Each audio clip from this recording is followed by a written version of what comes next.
Ուրեմն այս ընկերուհին ինչ որ մոտը տենց բաներ է, հերթական տենց նոպան է, ինքը տենց ակտիվության դե կարիք ունի եւ սկսել է ինքը իր մասին տարբեր տեսակ տեղեկությունները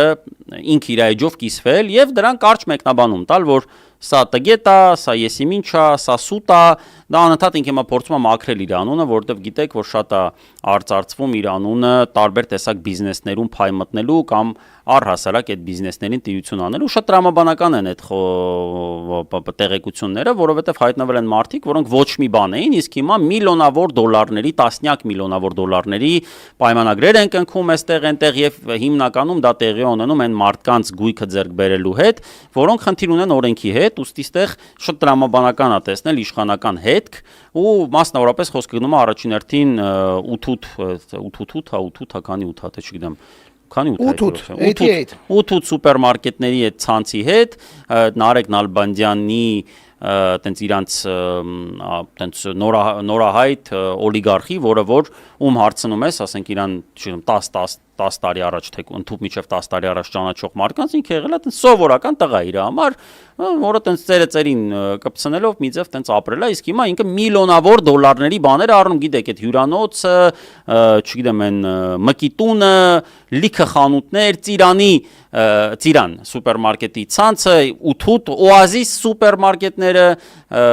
4 սուպերմարկետ, հա, 8 սուպերմարկետը, հələ մի կողմ դրած, որ կեսը նիսիայի առե, կեսի փողը չի տվել, կեսը փորձում է գցի, առհասարակ այդ մարդուն որտեղից այդքան կապիտալներ, ասենք, չի կարա չէ ոչ մի տեղից լինի եւ այդ քրեական գործերով անցնող գույքեր անընդհատ ձեռք բերի կամ ինչ որ լծակներ կիրառի։ Նվազագույնը անհասկանալի է, ոնց է ու պրիտոմ սա քաղաքը խոսում է, այո։ Տրամաբանական է ուզում ասեմ այդ խոսելը։ Հիմա մի հատ էլ տեղեկություն մեզ հայտնեցին, ես ուշադիր չեմ եղել, դե գիտեք, որ այդ բլոգեր կա, այդ թու լավա,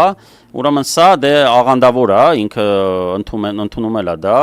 ինքը ասում է դա աղանդ չի, դա ինչ որ տենց եկեղեցի է տերը, բան, տենց իր ձևերով է այդ ներկայացնում, բայց ամեն դեպքում ինչ որ աղանդ է, ամենայն հավանականությամբ կյանքի խոսքը,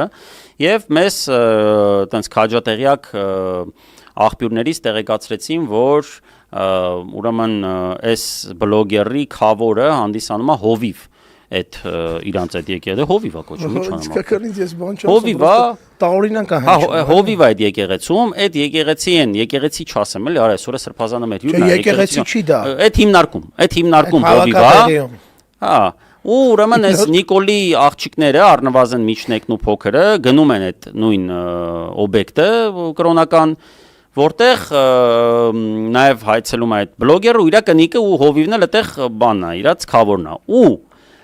սրանով է նաև պայմանավորված, որ առաջին գովազդները այս 8 սուպերմարկետի անում էր այդ բլոգերը, որը տենց իր էքստրաորդինար գիտության շնորհիվ մեծ լսարան է ձեռք բերել, որովհետև տենց ինքը մի հատ բան է, էլի, տենց անհասկանալի կենթանի է, կարծում եմ ով տեսել է գիտել ինչ որ անհասկանալի ռոժ է, առասարակ թե TikTok-ի մեծ մասը գիտեք էլի ովքեր տենց դարել են պոպուլյար, մեծամասամբ չեմ ասում բոլորը, այդտեղ կան շատ նորմալ մարդիկ, բնականաբար որոնք հետաքրքիր կոնտենտ են ձևավորում, բայց զգալի մասը ինչ որ մտավոր հետամնացներ են, ինչ որ Մանվել, Բելի Մաքս, եսի Չորնի, եսի ինչ MC Maro, ասեք ինչ որ կենթանաբանական այգի ոնց որ լինի ու այդտեղ իրանք տենց ինչ որ պոպուլյար են դառնում ու